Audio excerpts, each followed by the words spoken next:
Sometimes I struggle with this idea of not being enough. I tend to question if I'm even deserving of the type of love I want. It's an incredibly isolating feeling. And it sounds depressing as fuck. I know. So I've decided to get to the root of this insecurity, so I can figure out once and for all why I feel so unlovable. Am I unlovable or just traumatized?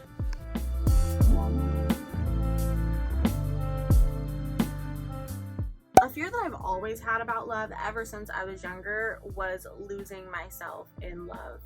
I think this fear actually stemmed from my first relationship. In my first relationship, it was in high school, I was 15 years old. I ended up dating my best friend of 2 years, and we dated for on and off for about 6 years.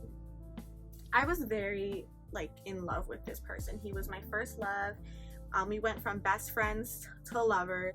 That relationship taught me a lot. I'm not going to get into full-blown details because I'm saving that for another video, but what I will say is things became very unhealthy and toxic towards the middle of our relationship, where that person was emotionally and verbally abusive towards me, and we just were not seeing eye to eye. But I was having a really difficult time letting that person go. You know, when it's your first love, that's when you realize what your true feelings or ideas about love are, and that's when 9 times out of 10 you're proven completely wrong. I used to view love as like the fairy tale. You're together and then you stay together forever, no matter what that person puts you through. There's like this loyalty element, and you never falter, and no matter what that person does to you, you stick around because you love them and they love you, and you have to be understanding of them, and you have to give them a second chance, and you have to be there for them when they're struggling. Even when they're struggling and they're lashing out at you or they're hurting everyone around them, you still have to be there, ride or die. I genuinely believed that that was what love was. And I realized in that relationship that I became a really codependent partner. I think a lot of it had to do with a fear of losing someone that I really cared about, that I had known for years and that I knew was a good person deep down inside. And I also think it was a fear of going back to being single and the loneliness and the idea that, no one else was gonna want me. I was 15 at this time. As a teenager, I was very insecure in myself. I didn't really think I had a lot going for me, to be honest with you. I didn't think I was very pretty. People always liked my friends more than they liked me. I felt like I always felt a little bit more of a social outcast, even though I wasn't. I was cool with everyone.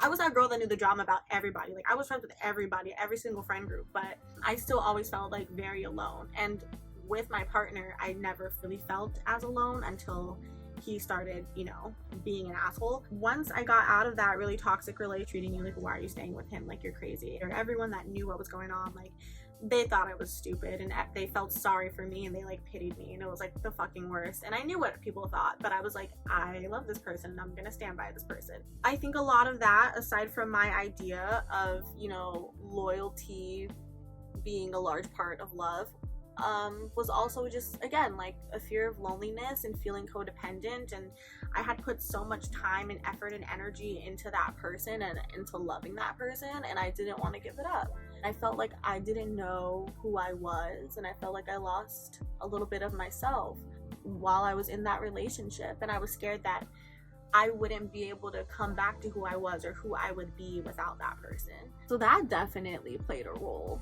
in my fears with love. And I remember in the next relationship I was in, I was very hesitant to get into that second relationship, which was a million times better than my first one. But I was really afraid to get into that relationship and to fall in love again. One, because I didn't want to get hurt the way that I did before, put all my trust into someone for them to turn around and switch up on me and mistreat me. But also I was scared that what if I fall for this person and I become blinded by my idea of them again, or I start to romanticize them again, and I just start making sacrifices and choosing that person over everyone else. And what if I lose sight of myself and my interest and what I love? So that was a big part of my fear. I would also say that, like, now I have a pretty standard definition of love. Like, I know what love is. I know what it is. I mean, granted, I believe I'm truly experiencing it now, but also I read Bell Hooks' book, All About Love. And if you want to, like, become a more loving person, if you want to know what love really is and how to grow into a loving person towards yourself, towards your family, towards your friends, your romantic partners, if you want to fill your life with love, and I mean, why wouldn't you? Like, that's the main reason we're here on this earth, is to love each other and to practice love towards one another. Please read that book, because it changed my entire perception on love and what it actually means. And I literally use that as like a guide to having healthy relationships. It's the best book I've read. I swear. That book is like my Bible. Like, I swear. Please read that book. Bell Hooks, All About Love.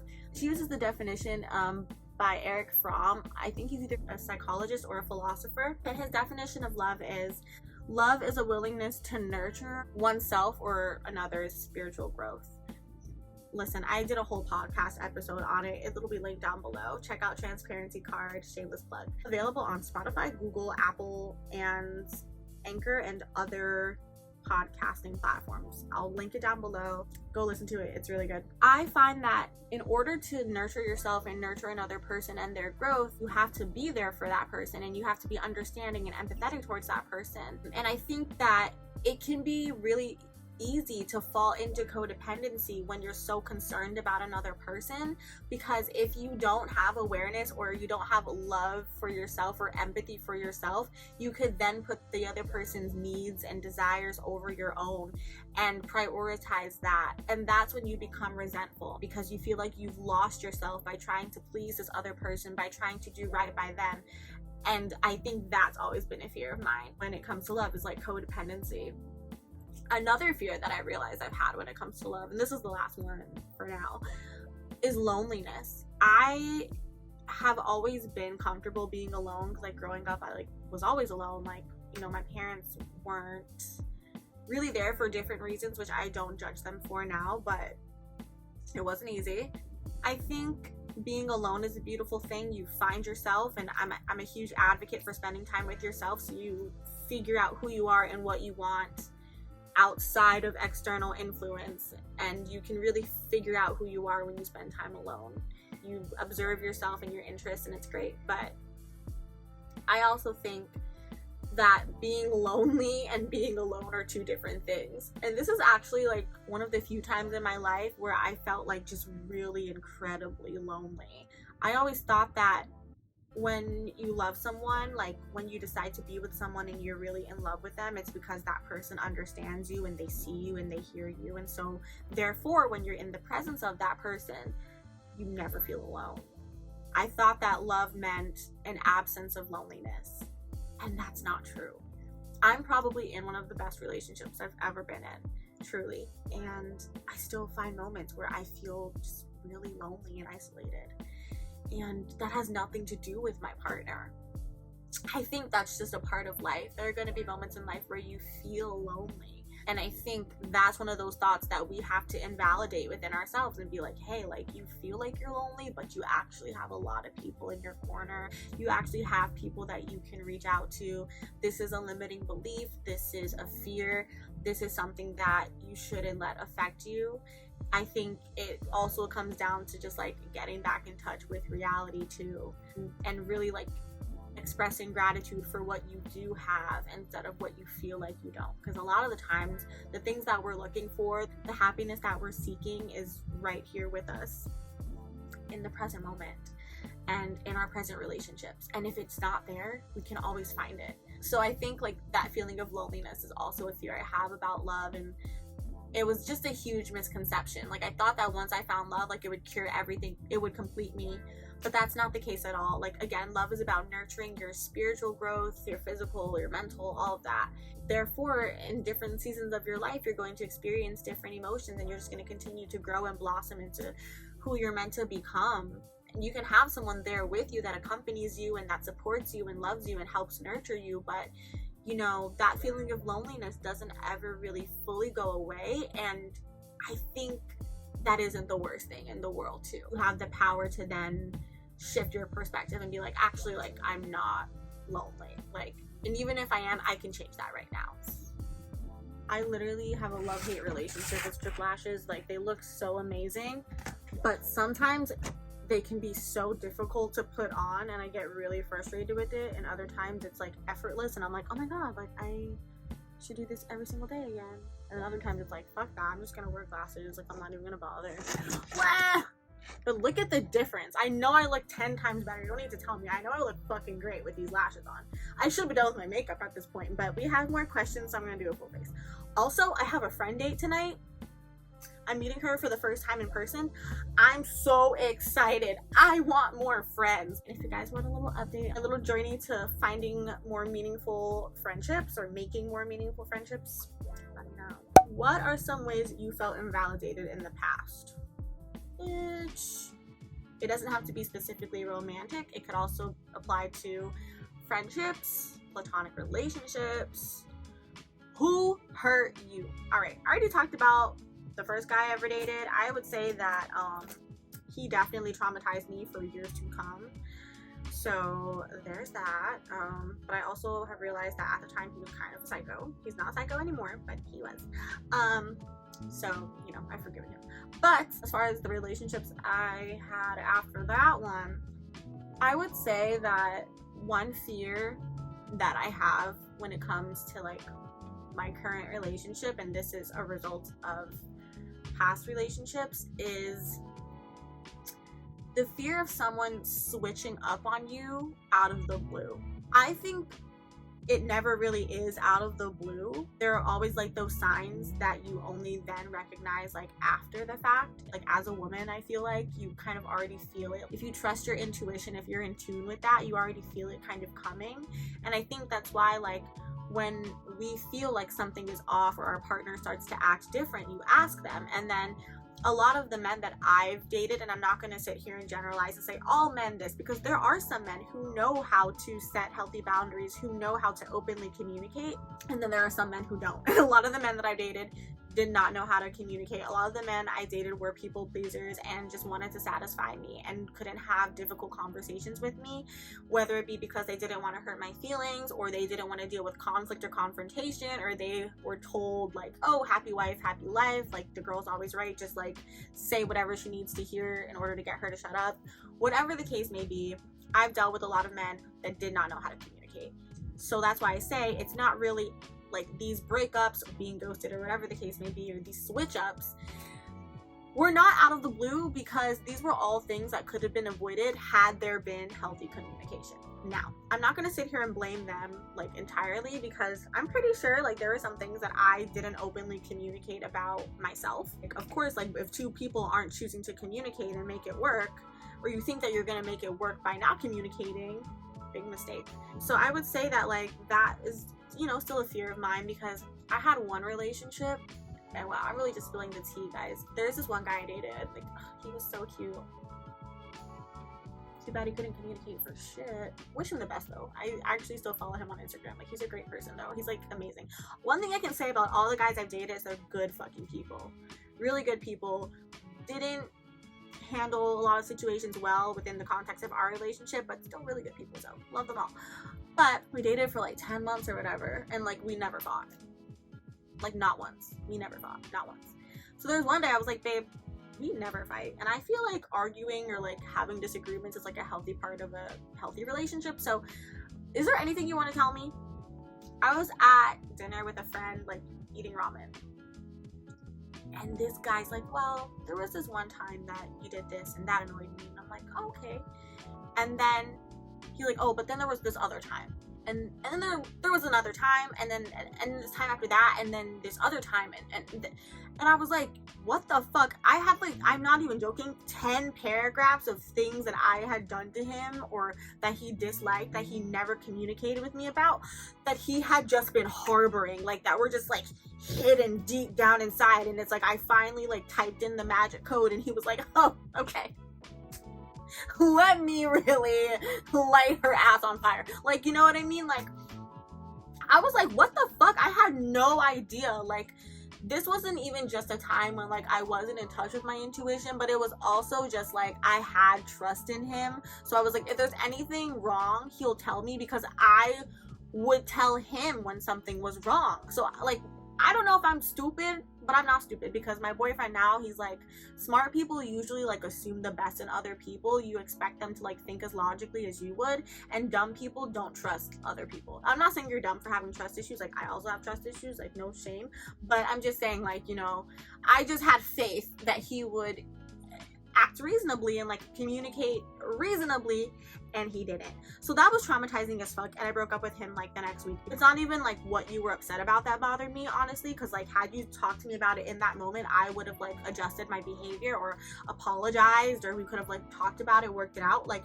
it's the fact that you held that in for 10 months and like didn't tell me shit, and then now you're all like pissed about shit. Like, get the fuck out. Like, that's wild. Like, I think that's so counterintuitive and backwards, and I hate that. I just hate that. One of my biggest like pet peeves is like people who can't communicate and like tell me what's wrong, but you're gonna give me like this passive aggressive energy. Then like, get out of my face. Then leave. Like, I can't stand that shit. Like, that shit gets me really mad. And I think, again, I'm traumatized by that, because that not only happened once, that happened like 3 or 4 more times. It was in different ways. It was like one guy like pretended to be in love with me for like 5 years, and then I finally gave him a chance, and then he ghosted me and my entire family. Like, that's a whole other thing. But it's like things like that, that fear of putting your time, your energy, your trust into a person, and them just like switching up, and then out of nowhere, and then you're like, did I even know this person? Like, was you find out this person lied to you once, and your whole trust is fucked, because now you're like, damn, I could never trust you again. Don't get me wrong though, like, I've had experiences where like a guy has maybe like not been completely honest with me, and I like brought it up, and I was like, I don't feel like you're being honest, and then he was like, okay, like I didn't tell you this because I thought you'd get mad or whatever.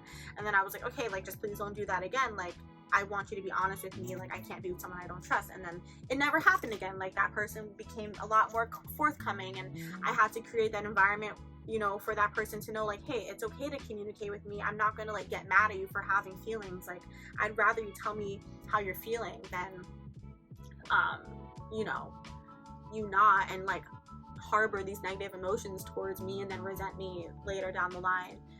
But yeah, that's definitely a fear that I have, and even though I have so much faith in my partner, I really do, like, I really think he's like God's gift to earth. Like, he's just perfect. I love him to death.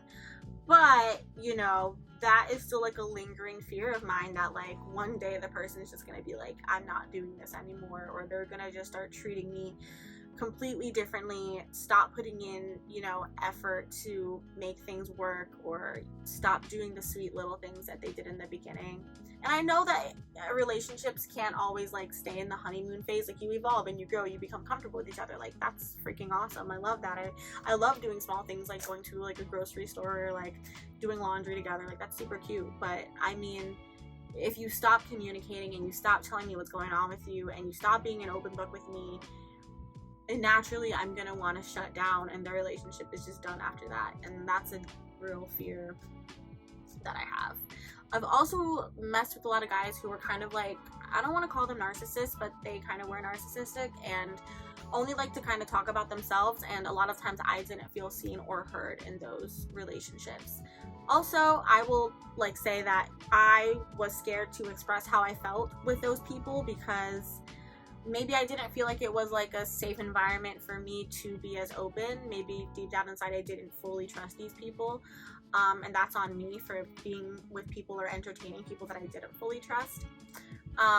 But yeah, I've also been with people that I haven't felt seen or heard by, and that has affected me a lot. And I talked about this in my last video actually, where I talk about you are interesting because you exist. Where I felt like, you know, a lot of times when I would bring up my feelings or topics I was interested in or movies I wanted to watch, like a guy would just like shut it down and like not even give it the time of day. But like the second he wanted to watch something or do an activity, and I was like, okay, like cool, it's like, he's like, yeah, like we're gonna do this, like I want to do this, we're gonna do this. Versus with me, it's like, this is something that's important to me, you know, even if you're not interested in it, like you could at least like pretend, or you could at least like do it because you know it'll make me happy. Like, I would do that for you. So a lot of times, like, I did feel like, you know, a little invalidated, like my voice didn't really matter, and like I wasn't being listened to, and my feelings were kind of just being like brushed aside because it was like inconvenient to hear me talk about my feelings or topics that interested me. So yeah, that's my trauma. Let me know yours in the comments. Thanks. I would say, and I wrote the answer to this one out. I basically wrote, my overall tone towards myself can be really judgmental or critical when I'm alone. So for example, if I'm like doing something and like I make a mistake at it, like I will be so quick, or this is more so past me, I'd be very quick to be like, oh my god, you're so fucking stupid, and basically just be really mean and nasty to myself. And I think a lot of people actually experience this more than we let on. Like, I've gotten into like deep conversations with people about this, and I'll just like be like self-deprecating the entire time, and then they'll be like, I literally talk to myself like that, like stop doing it, that's so bad. There was this one guy I was talking to, and he was like, bro, like the way you're talking to yourself, that's exactly how I talk to myself, and I'm seeing how horrible it is that you're doing it, and it makes me not want to talk to myself like that. So not us all living the same shared experience.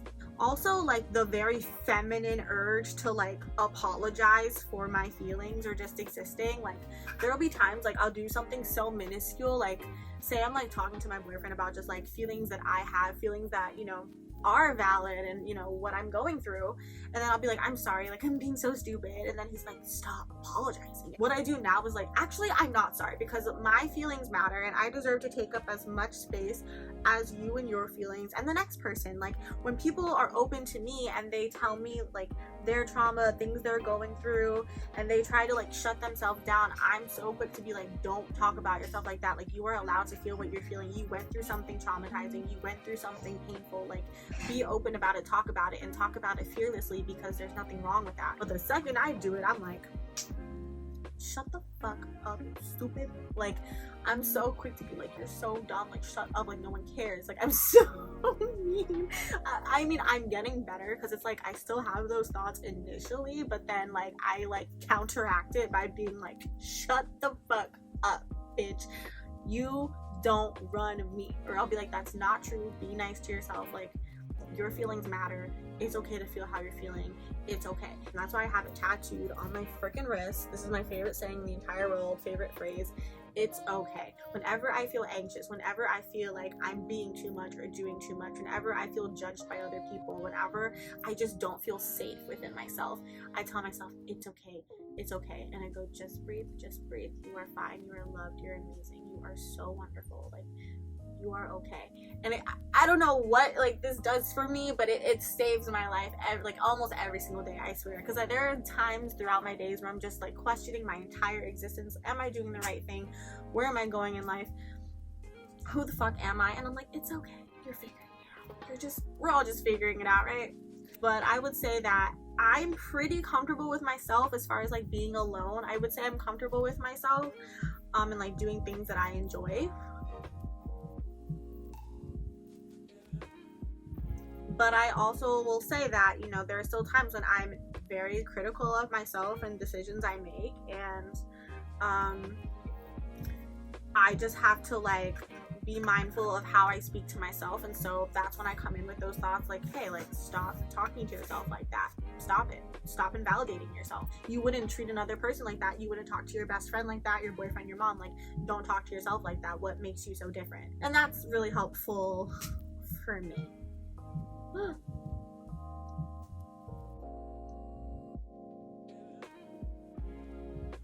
it's kind of crazy. I don't know if I should have done all that.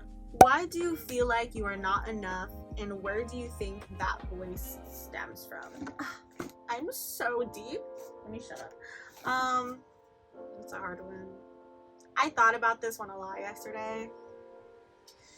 I think that sometimes I feel like I'm not enough for other people, or sometimes I feel like I'm too much for other people. I mentioned this a little earlier. I think growing up, my parents weren't super present. Like, my mom was definitely, I lived with my mom, you know what I mean? Like, she just worked a lot. She was a single parent, so, you know, I didn't really get to bond with her as much growing up, because, you know, I didn't really see her that much. And you know, when I would see her, she was usually tired, and I didn't want to like bother her. She was tired, you know, like she worked a long day. Like I'm not trying to bother her with my presence. And then my dad, like, he lived in another state, and we would talk like once a week or so. So, you know, I would only see him like in the summers and like on Christmas and the occasional spring break. So I was a pretty lonely kid, not gonna lie. That just was like my normal, to be honest. I realized that because I didn't get a lot of attention from my parents growing up, that now in relationships, it's kind of weird, because in the beginning, like in my first few relationships, I didn't require that much attention, because I was like, they love me because they're not giving me a lot of attention. Somewhere along my journey, it switched to where it's like now I require a lot more attention from my partners because I didn't get enough attention as a kid. And that's very much a thing. I mean, I think it's also like completely healthy to want attention from your partner. Like, if you're gonna be my life partner, honey, yeah, I'm gonna need that attention. I'm gonna need it, you know what I mean? But I will be honest and say that, you know, there's such thing as too much attention, and sometimes I feel like I can be a little overbearing when it comes to how much attention I want, and it can cause me to be unrealistic and not be empathetic towards my partners who also need alone time. Like, I'm someone who's big on like having alone time, but I'm also someone who, when in relationships, like, it's very easy for me to like, it's a slippery slope. I'll sacrifice my alone time sometimes in order to be with the person that I love, which isn't horrible if you do that once in a while, but it does get bad when you do it like consistently, like on an everyday basis, which I would say I haven't really been doing. Like, I feel like I have a lot of alone time in my relationship, so it balances out pretty much. I think that's one reason why I didn't feel like I was enough growing up, or like sometimes now, because I get feelings of, if say my partner isn't like paying enough attention to me, sometimes I'll ask myself like, why am I not enough? Like, why like does that person want to go do this without me? Or like, why like doesn't that person want me to come along to do this? And you know, like sometimes I just feel like I'm not enough, and because I'm not getting that attention, and that definitely stems from childhood. And so that's something that I have to be aware of and not let impact my relationship, because I know that has nothing to do with my partner. My partner gives me more than enough attention.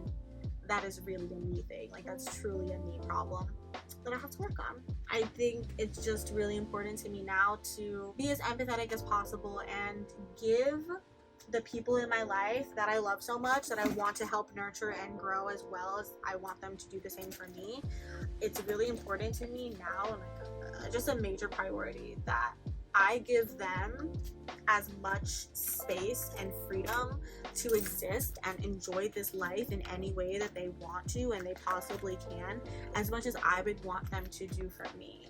So whether that be like giving them the space to like, you know, work on their craft, or to elevate themselves in a certain area of their life that they, you know, want to, whether it be like work, like your career, they want to make more money, or they want to go back to school for something, like giving them enough space to do that, and not constantly being like super needy and being like, I want your attention or you don't love me, because like that can really affect a relationship. And you just don't want to be, I don't want to use the word clingy. I don't like that word clingy, because I'm a very affectionate, lovey-dovey person, and my partner is too. I don't think that's clingy at all. We love being together and spending time together and doing things together. So I wouldn't say we're clingy, and if that's how y'all define clingy, then I guess we're two clingy motherfuckers. But I do think that like everyone needs that alone time to recharge and to just exist with themselves and to think with themselves. And I want to give that same grace that my partner will give me to them. So that's why, again, it's super important for me, and I think for everyone really, to just be self-aware and recognize when the issues you're experiencing in your relationship are a consequence of, you know, your partner or decisions you both make, or if it really is just like something within you that you have to work on and grow through. And I pray that you have a partner or partners who will be open to that and understand that this growth journey is not linear. And it's so important to have someone that is patient with you as well, because you're never going to be the same person that you were today again. You could completely change your mind about who you want to be tomorrow. Next year, you may not even recognize yourself. And it's important to have someone that understands that and is patient and willing to grow with you and doesn't just kick you to the curb because you aren't there yet, or you're not your best self yet. Like yesterday, I was apologizing profusely to my partner for having these insecurities, and he's like, I think you're just so smart because you're aware of it and you're gonna work to change it. That is a really great thing. And to have someone to validate that and be like, you know what, you're aware of it and you're trying to change it, and I appreciate that, and not being like, oh, you have a lot of issues, I can't deal with someone like that. That's the fucking best. And I hope that everyone has that, and I hope everyone finds that, because we all deserve that. We all deserve to give each other that respect and that grace, and we all deserve to receive it. But yeah, I'm kind of done. Let me just put on my little lipstick, because I love me a good lippy. I don't know if I should link products below, because this wasn't a tutorial, and I don't want people thinking I'm going to start giving tutorials, because literally I do this makeup look every single day. So cool. This is the final look. I just want to say thank you guys so much for taking the time to hang out with me and learn about my deepest, darkest secrets and going through my trauma. If you want to judge it in the comments, go ahead. I literally don't care, whatever. But also, if you want to share some traumatic stories down below, this is an open, judgment-free space, and I love to hear, about your journey and things you've gone through and how you've overcome them and lessons you've learned. I really think that that's the point in life. Every single thing, good or bad, every experience that we have, it's just about learning from those things and growing and becoming better people. That's all that I want to do on my channel, is share my journey and talk about my experiences and share them with other people, and I want us all to grow together. That's the point of my channel, that's the point of my podcast. It's just kind of a guide to navigating life and connecting with other people along the way, so you feel less lonely while you do it. Yeah. Anyway, thanks so much for watching, and I'll see you guys next week. Bye.